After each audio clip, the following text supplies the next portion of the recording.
Right, thank you.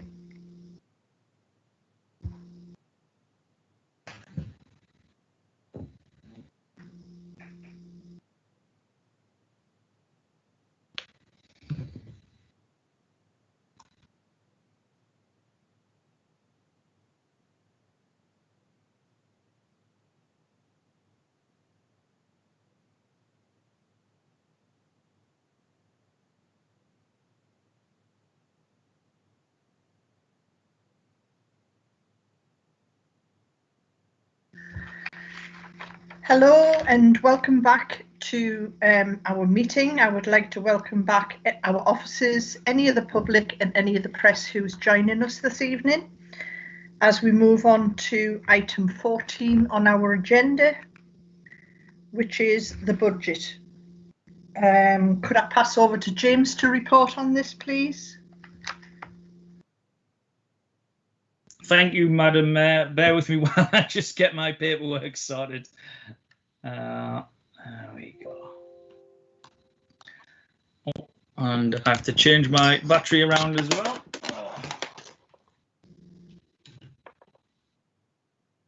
There we go.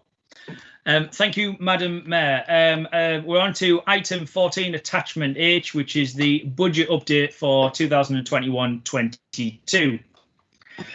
This is a recommendation from the Finance and General Purposes Committee from the last meeting. So it looks at the projected spend for the 2021 budget and the workable options for the 21-22 budget following an organisational review. So part of the report includes the background information and the situation of when we were first looking at the budget, the deficit that we were looking at if we were to continue the services that we budgeted for last year, which looked at that we were in a £144,000 deficit.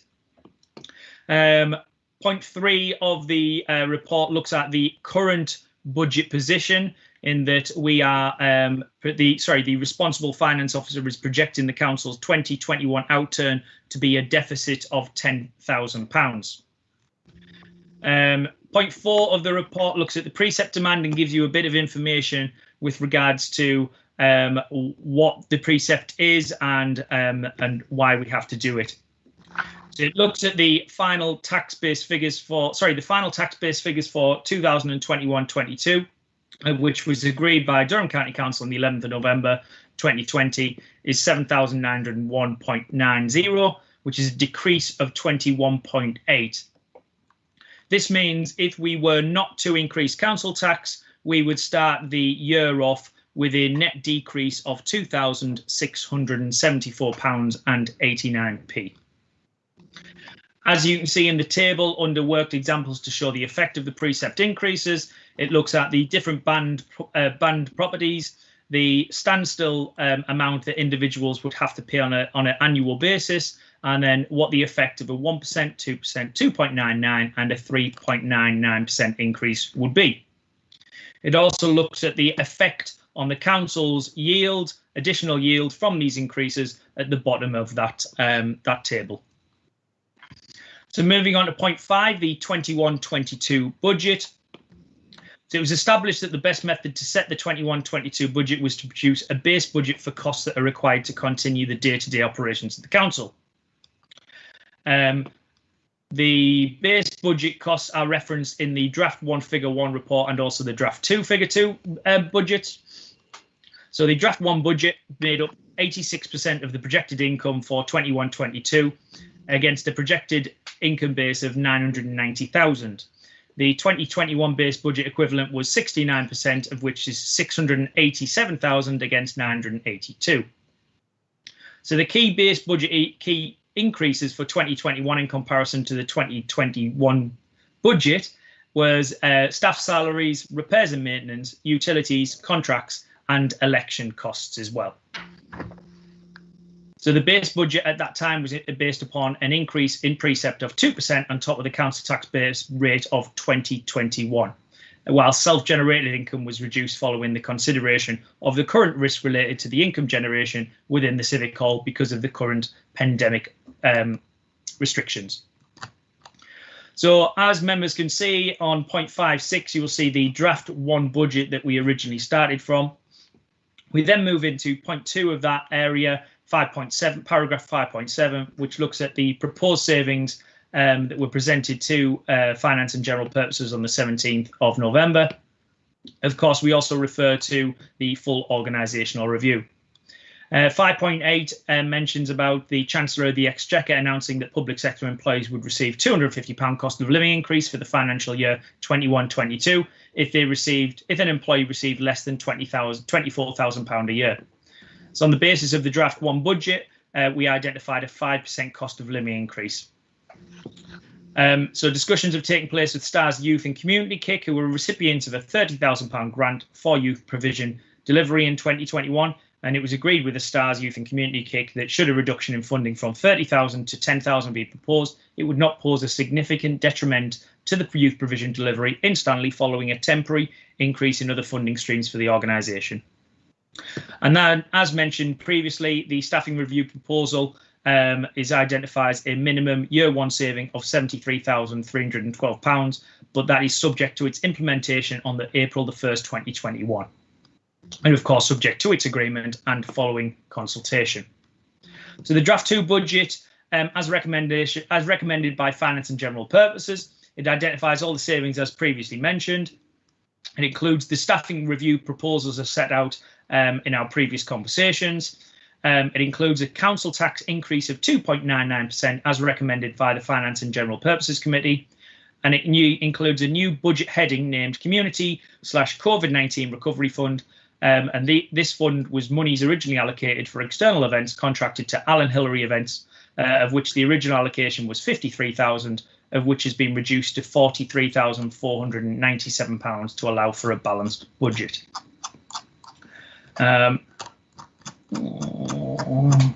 My apologies, there may be a slight...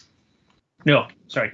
So as mentioned in the recommendations, there was a difference between the Finance and General Purposes recommended budget and the one that draft 2 budget that you will see in the report today.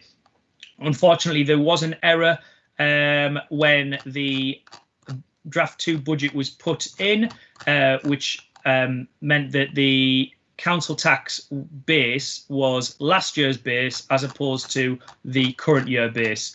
So the draft 2 budget assumes that the £2,303 will be removed from the Community/COVID-19 Recovery Fund to balance the budget. However, obviously there is a recommendation there for members to agree or disagree.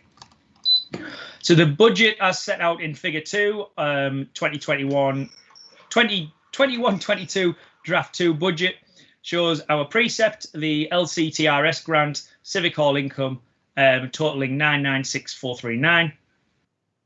It includes salaries, of which also includes the proposed pay, proposed restructure. It includes repairs and maintenance, which includes repairs to a newly acquired vehicle should this budget be agreed. It includes updated utilities, contracts, loan repayments, property and operating expenses, as well as the elections, which we are expecting in May, IT costs, publicity, and the vehicle that I mentioned earlier. So currently we lease a vehicle. The proposal is to end that lease and to purchase a suitable vehicle for between £10,000 and £12,000. It also includes HR, tools and equipment, environmental, hospitality, and the events Panto, which is due to be held in December, which means there's a total base budget of 759,742 for our expenditure. So outside of the base budget, what we call is the Stanley Advice and Support Services, the grants that we'd be paying to the CDCF, meeting costs, Town Mayor's Fund and awards. The discretionary room hire has been removed as part of the original savings. The payment towards the Stanley Town Master Plan, the Detached Youth Project of 10,000 and the Community COVID-19 Recovery Fund there of £43,497. It also includes a pot of money for events or the deemed events, but it includes things like such as the Blooming Good Fun, I'm trying to think of what else it includes now. Anne, do you want to help me out on that one?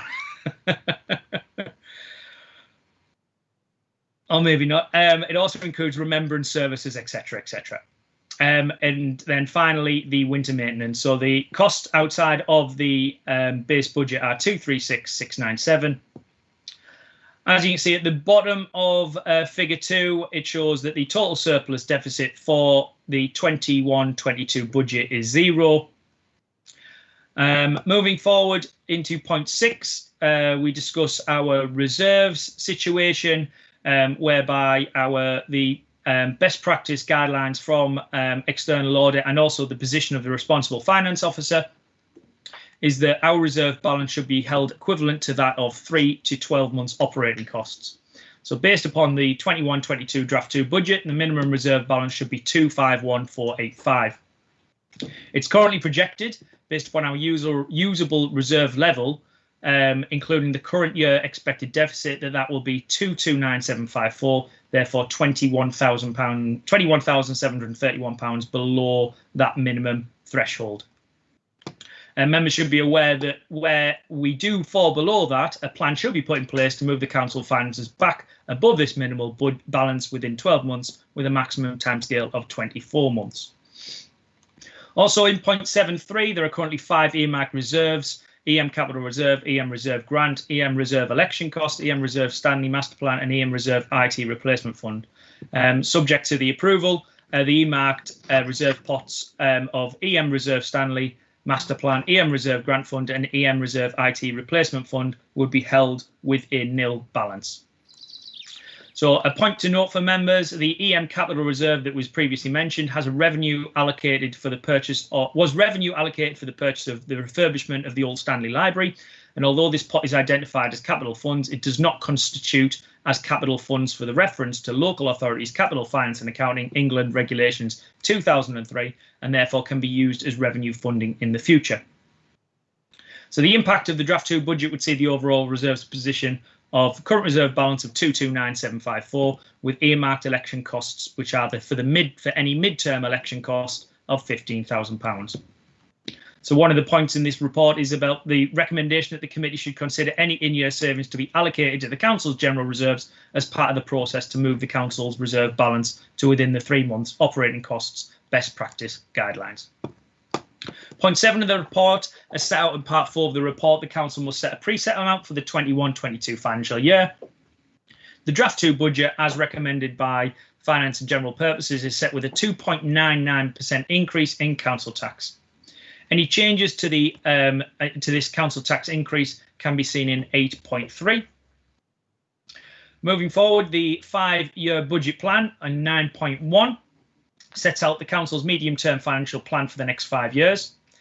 So the plan is based upon the 21-22 draft 2 budget being rolled forward in its entirety until 25-26, with the exception to the Community COVID-19 Recovery Fund being moved back to the events budget for 22-23 and the removal of the one-off costs master plan.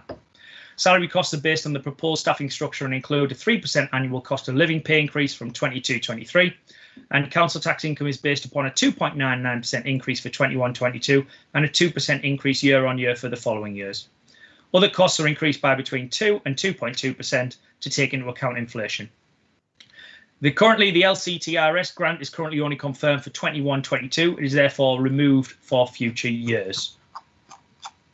As members can see, subject to the assumptions, council should note that the council's 5-year plan identifies year-on-year deficits, resulting in a significant reduction of the council reserves by 25-26. Of course, that is subject to the assumptions outlined in 9.1. So any further use of the council reserves or any decrease to the council's income will have a significant effect on the council's ongoing financial position.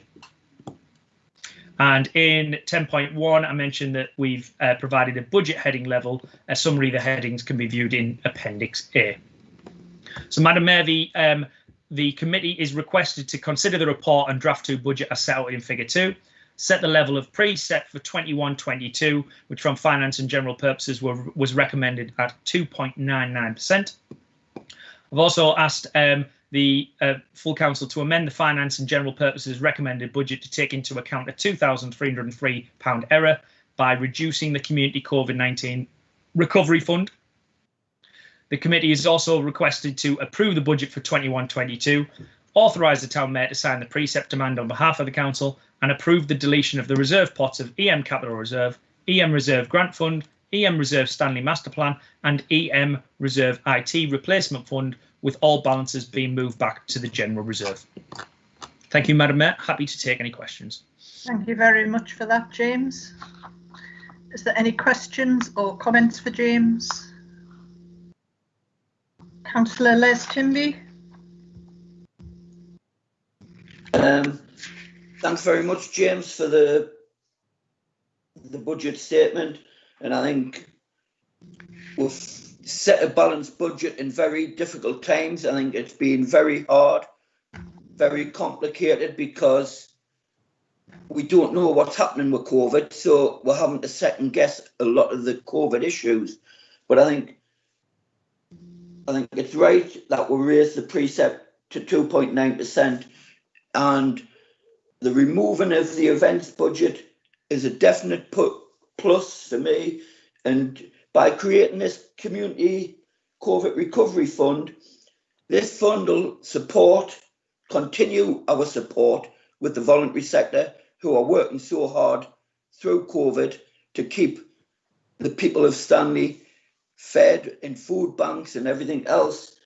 And it leaves it open depending on what happens with COVID. Nobody knows what's happening with COVID, so it's an open pot which we can dip into when something is more clearer from government. And we'll always look towards the well-being of the people of Stanley, and I think by having this community fund will definitely help the well-being of Stanley. I hope we come out as soon as viably possible, and whatever we do when we come out, we need to be spending that fund for the people of Stanley and to help the voluntary groups, because even when we come out of COVID, them voluntary groups will still be in need by the people of Stanley and of the circumstances that COVID has had on the long-term effect of Stanley. So I think it's a sound budget. It's supporting the people, continue to support the people of Stanley. And yes, it depends, that fund, on government guidelines, restrictions, guidance, lockdown tiers. Nobody knows, but I think it's the right thing to do, to have that fund there and available. And by removing that event, we have given an option where we can support and continue to support the voluntary groups and the people of Stanley and their well-being. Thank you, Councillor Timby. Councillor Stevenson, do you have your hand up? I do. Thank you. Thanks, Chair. As you all know, I have been closely involved in setting the Town Council budget over the last 4 years in my role as Chair of the Financial and General Purposes meeting. This is a decision to repurpose funds to support community groups. And many organisations and groups have said they wouldn't have managed to survive and be unable to provide the crucial support that they gave to our vulnerable residents without the help that Stanley Town Council gave them. Now, this budget continues that good work with the development of our new community COVID recovery budget. And this will be used to aid the recovery of our communities. And it aims to wring every ounce of value for money from the funds available, ensuring that we're still supporting our residents, be it advice and guidance, services, clean and safe communities, or keeping crucial community services open and viable, and making sure they can continue. Therefore, I welcome the opportunity to second this proposal. Thanks, Chair. Thank you, Councillor Stevenson. Has anybody else got anything to say? No. Thank you. Do we move? Oh, sorry, Councillor Mark Davidson. Thanks, Chair. Just want to come in and talk a little bit about the increase in council tax, if that's okay. It's something that I sort of do every year, if you know what I mean. Like Jeanette's just said, that that she's done this for 4 years. I think I've done this for 4 years as well. But I think that we need to we really need to clarify in terms that people will understand what 2.99% means, because we're all struggling to, well, most people are struggling to make ends meet. Lots of people have fallen on hard times due to COVID, and lots of people were already in hard times before that. But in real terms, in a Band A property where 77% of Stanley are in Band A properties, according to the latest information, the 2.99% increase will be an extra £1.96 a year on top of what you're already paying. So that'll be 16 1/3 pence a month added onto your bill because of for the increase for the Stanley Town Council. So that's the first part. The second part is as far as the properties go, and the council tax support scheme. We already have 27.2% of properties in Band A in Stanley don't pay any council tax at all through the council tax reduction scheme, and in Stanley as a whole, we have 77.9% of people in Stanley pay something towards that council tax, whether it's a small amount or the full amount. So 22.1% of the residents in Stanley benefit from paying no council tax, and that's the 100 and whatever it was thousand that James mentioned before to do with the council tax reduction scheme. So just wanted to come in and give those few statistics. Thank you very much, Chair. Thank you, Mark. Councillor Carl Marshall, did you have your hand up? Have you changed your mind? Change your mind for now, Chair, thanks. Thank you. Councillor Christine Bell, you have your hand up? I have. My concern is that it's not just the Stanley Town Council precept, it's all the other precepts that are added on top of all that makes the difference to what people have to pay. And we have a lot of people who are in dire straits, I'm going to say. They have all this to pay on top of everything else, and it's budgeting for that kind of thing, that people have got children off school because of the COVID-19. I think when you say all these precepts put together, it amounts to an awful lot more, and that's my concern.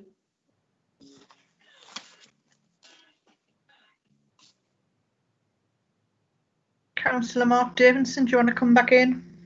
Yeah, Chair, can I come back in? I understand what Christine's saying, and I sort of wholeheartedly agree, but the problem is that we need to set our precept, which enables our town council to keep operating. It's no good us saying we'll not put the precept up at all, because then even on the cost of living increase for the staff,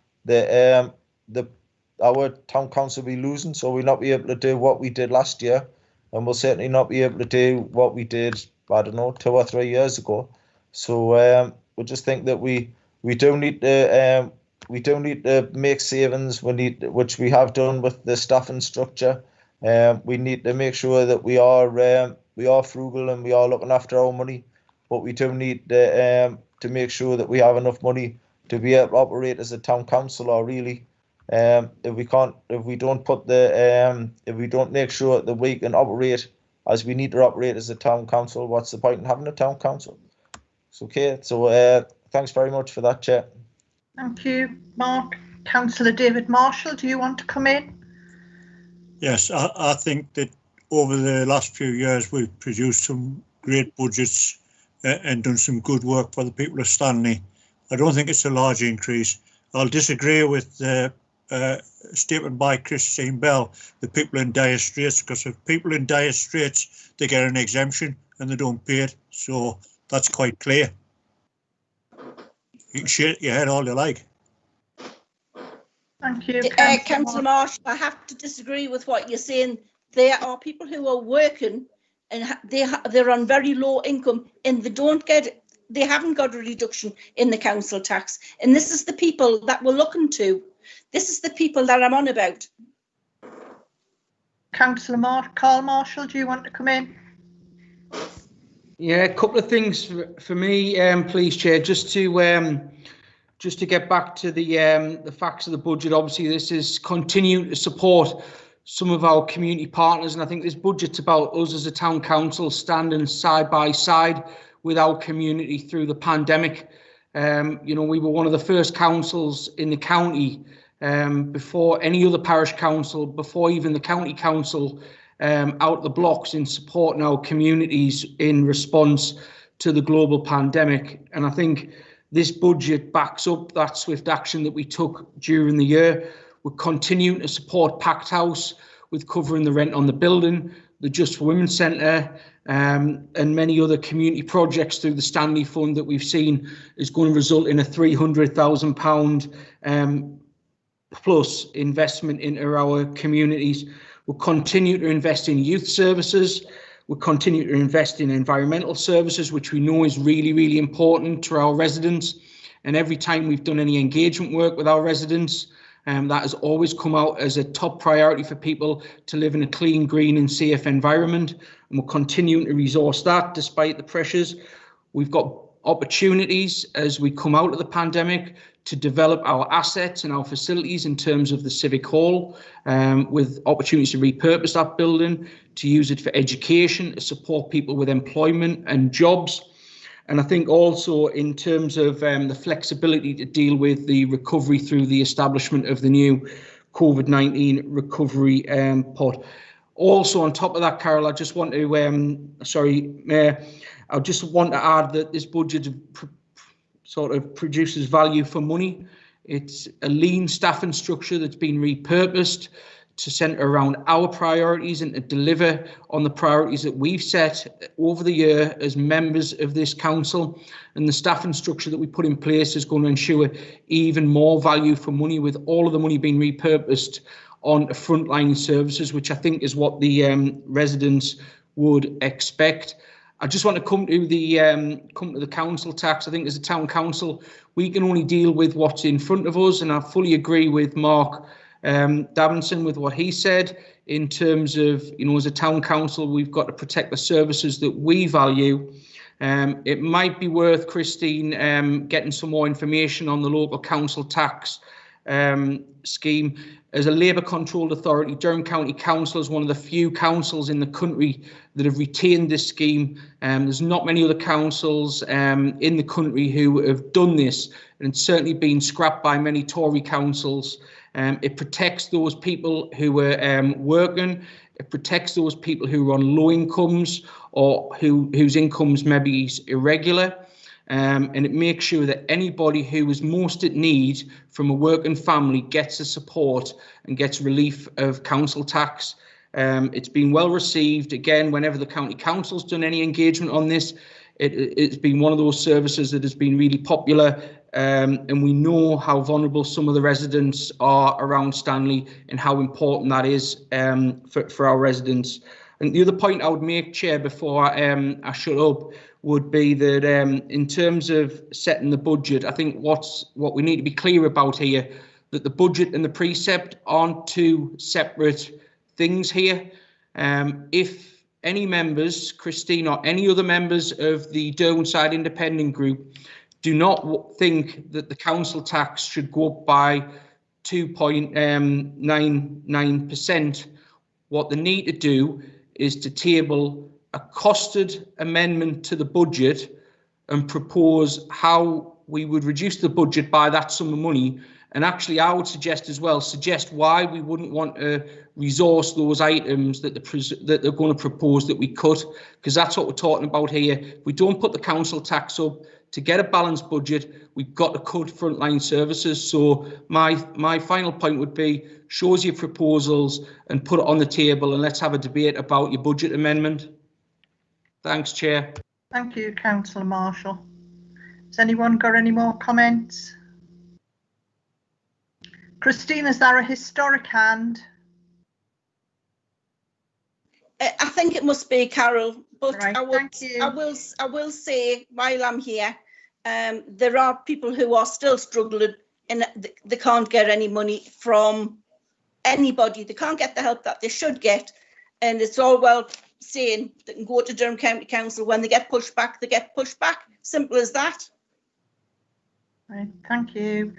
Someone else has the hand up because I've just got two, but David, Councillor Tully, do you have your hand up? Yes, I do, Madam Mayor. Councillor Marshall, we did put a counter budget into the town clerk, and was brought to the finance last week, but it was rejected. So, we took that. Cheers. Thank you.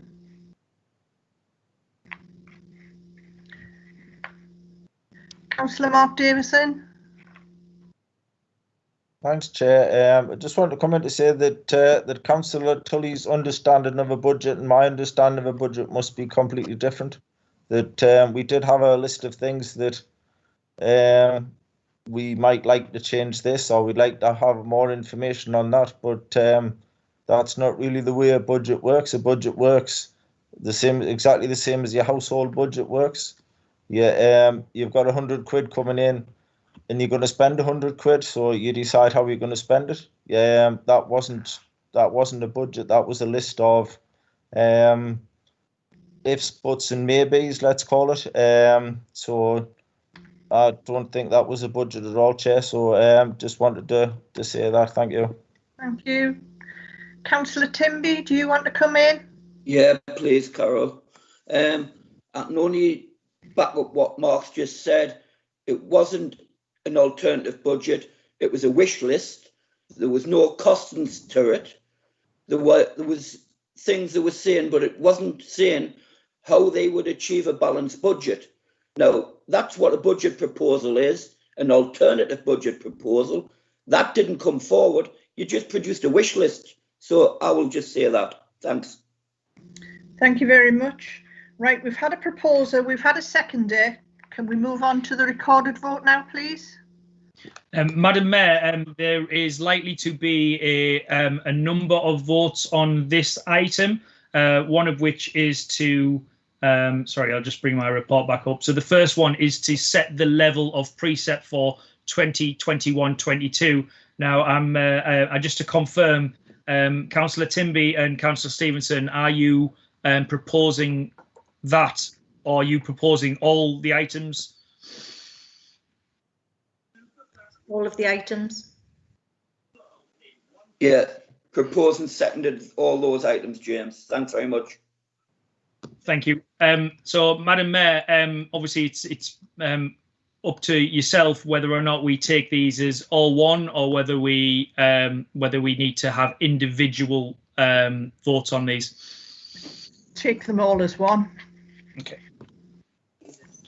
that's fine. So, members, the item has been proposed by Councillor Timby and seconded by Councillor Stevenson. The recommendations are to set the level of precept for 2021 at 2.99% as recommended by Finance and General Purposes, to amend the Finance and General Purposes recommended budget to take into account the £2,303 error by reducing the Community COVID-19 Recovery Fund, to approve the budget for 21-22 as per the draft 2 figure 2 in the report, and authorise the town mayor to sign the precept demand on behalf of the council. Also to approve the deletion of the reserve pots of EM Capital Reserve, EM Reserve Grant Fund, EM Reserve Stanley Master Plan and EM Reserve IT Replacement Fund, with all balances moved back to the General Reserve. Councillor Christine Bell. I'll abstain. Councillor Gordon Binney. For. Councillor Helen, oh, sorry, my apologies. Councillor Clark is not with us now. Councillor Joyce Clark. Abstain. Councillor Alex Clegg. For. Councillor Mark Davidson. For. Councillor Carol Hampson. For. Councillor James Kane. For. Councillor Carl Marshall. For. Councillor David Marshall. For. Councillor Joe McMahon. For. Councillor Ballin Nair. For. Councillor Joan Nicholson. Abstain. Councillor Jack Pallas. Agreed. Councillor Jeanette Stevenson. For. Councillor Les Timby. For. Councillor David Tully. Abstain. Councillor Joanne Tully. Abstain. George Wilkinson. It leaves a dirty taste in my mouth, but I have to agree with Labour. So that's Sorry. a yes. That's a yes. Thank you very much, Councillor Wilkinson. Madam Mayor, that is 13 for and 5 abstentions, none against. Thank That's you. carried. So that's carried. Right, we move on to item 15 on the agenda, which is the date, time and venue of the next meeting, which will be Tuesday, the 23rd of February, 2021, 6:30 via Microsoft Teams. Thank you everyone for attending, and please stay safe. Thank you. Thanks, Carol. Right, thank you. Thanks, everybody. Bye. Bye. Bye.